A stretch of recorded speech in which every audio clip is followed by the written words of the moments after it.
My dear student, आज हम class 12th Hindi के बाबू पूरे किताब से 50 वीवीआई ऑब्जेक्टिव लेकर आए हैं जो 2027 की एग्जाम में 100% टकराने की गारंटी है। तो बाबू आज का वीडियो आप लोग शुरू से लेकर लास्ट तक जरूर देखिएगा। तो सबसे पहला प्रश्न हमारे पास दिया गया है कि रेल का विकट खेल रचना के रचनाकार कौन है। तो इसका राइट आंसर क्या होगा, बालकृष्ण भट्ट जी, ऑप्शन नंबर सी। उसके बाद 2 नंबर का प्रश्न हमारे पास दिया गया है कि उसने कहा था किस प्रकार की कहानी है। तो इसका राइट आंसर होगा कर्म प्रधान, ऑप्शन नंबर ए। उसके बाद 3 नंबर का प्रश्न हमारे पास दिया गया है कि संपूर्ण क्रांति संभाषण किसने दिया था। तो इसका राइट आंसर होगा जयप्रकाश नारायण जी, ऑप्शन नंबर सी। उसके बाद 4 नंबर का प्रश्न हमारे पास दिया गया है कि रामधारी सिंह दिनकर जी की काव्य कृति कौन सी नहीं है बाबू। तो इसका राइट आंसर होगा साकेत और Yashodhara, option number A. Number का प्रश्न हमारे पास दिया गया है कि रोज इनमें से क्या है।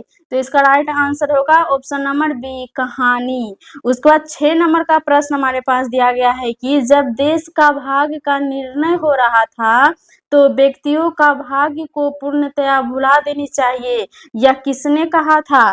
तो इसका राइट आंसर होगा option number A, Bhagat Singh ने। 7 नंबर का प्रश्न हमारे पास दिया गया है कि बहुजन संप्रेषण का माध्यम पुस्तक किसने लिखी है।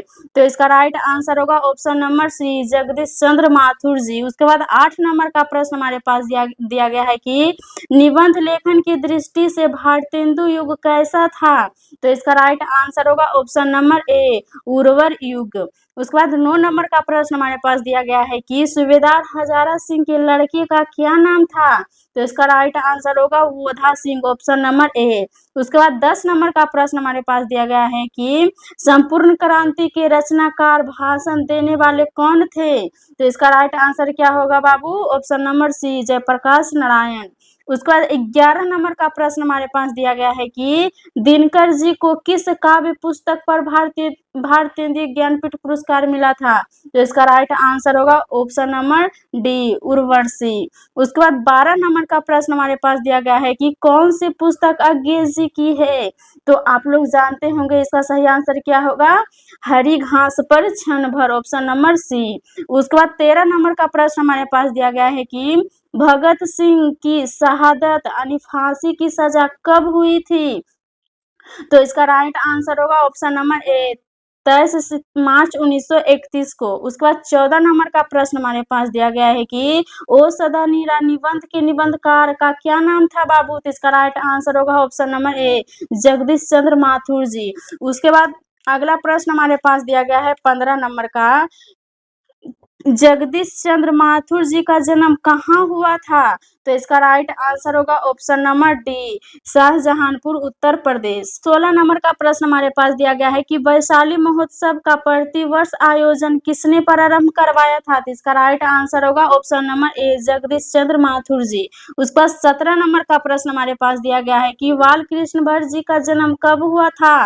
तो इसका राइट आंसर होगा 23 जून 1844 को। तो आप लोग वीडियो को बीच में लाइक भी करते जाइएगा। उसके बाद 18 नंबर का प्रश्न हमारे पास दिया गया है कि चंद्रधर शर्मा गुलेरी जी का जन्म कब हुआ था। तो इसका राइट आंसर होगा 7 जुलाई 1883 को, ऑप्शन नंबर ए। उसके बाद 19 नंबर का प्रश्न हमारे पास दिया गया है कि जयप्रकाश नारायण को किसका दलाल कहा गया था।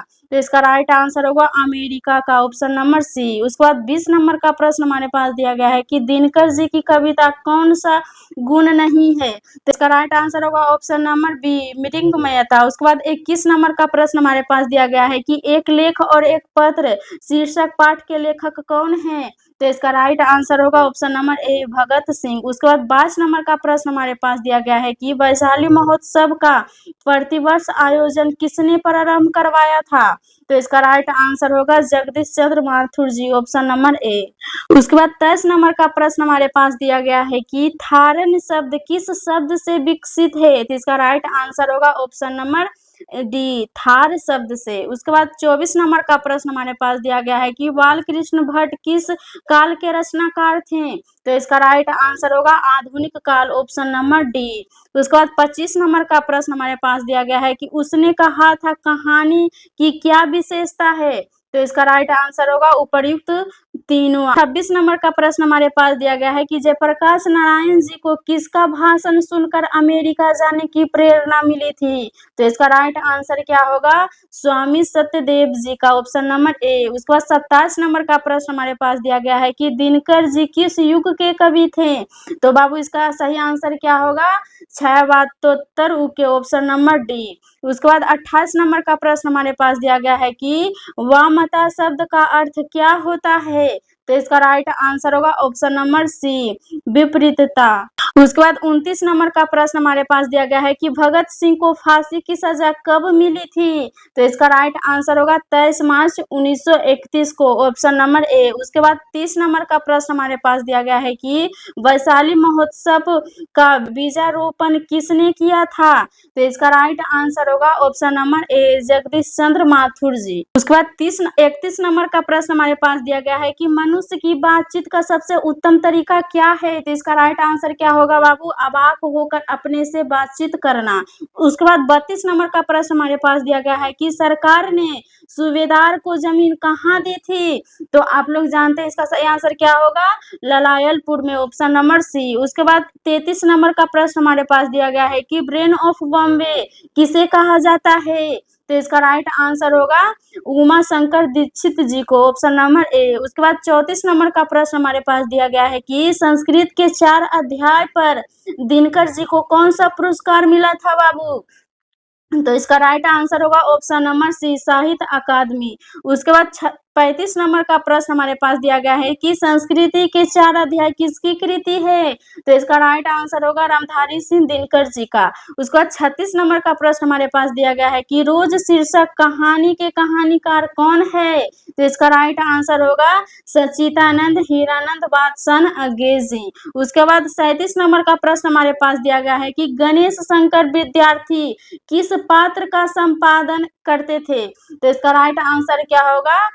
ऑप्शन नंबर सी, प्रताप का। उसके बाद 38 नंबर का प्रश्न हमारे पास दिया गया है कि गंडक नदी की चर्चा किस शीर्षक पाठ में है?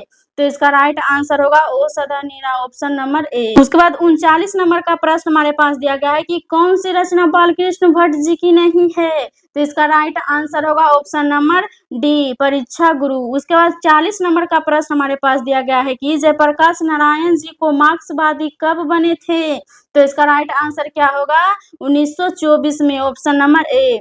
उसके बाद 41 नंबर का प्रश्न हमारे पास दिया गया है कि बालकृष्ण भट्ट जी का पिता का क्या नाम था? तो आप लोग जानते होंगे इसका सही आंसर क्या होगा? Beni Prasad Bhatt, option number A. उसके बाद 42 नंबर का प्रश्न हमारे पास दिया गया है कि गुलेरी जी की कौन सी कहानी नहीं है बाबू? तो इसका राइट आंसर होगा तिरिछ, ऑप्शन नंबर डी। उसके बाद 43 नंबर का प्रश्न हमारे पास दिया गया है कि जयप्रकाश नारायण जी का बचपन का क्या नाम था?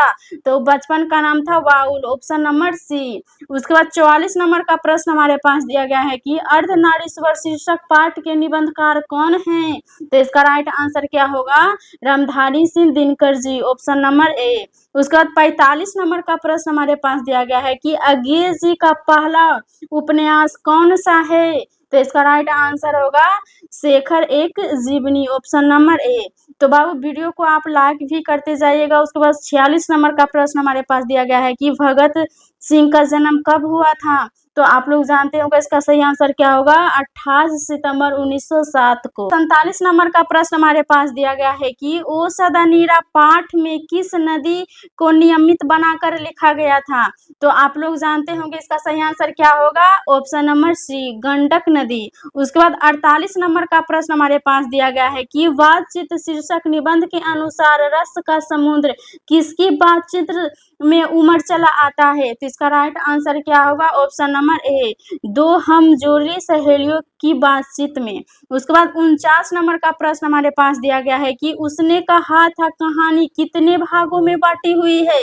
तो इसका राइट आंसर होगा 5 भागों में, ऑप्शन नंबर सी। उसके बाद 50 नंबर का और सबसे लास्ट प्रश्न हमारे पास दिया गया है कि जयप्रकाश नारायण जी को छात्र आंदोलन का नेतृत्व कब किया था? तो इसका राइट आंसर होगा सन 1974 में, ऑप्शन नंबर ए।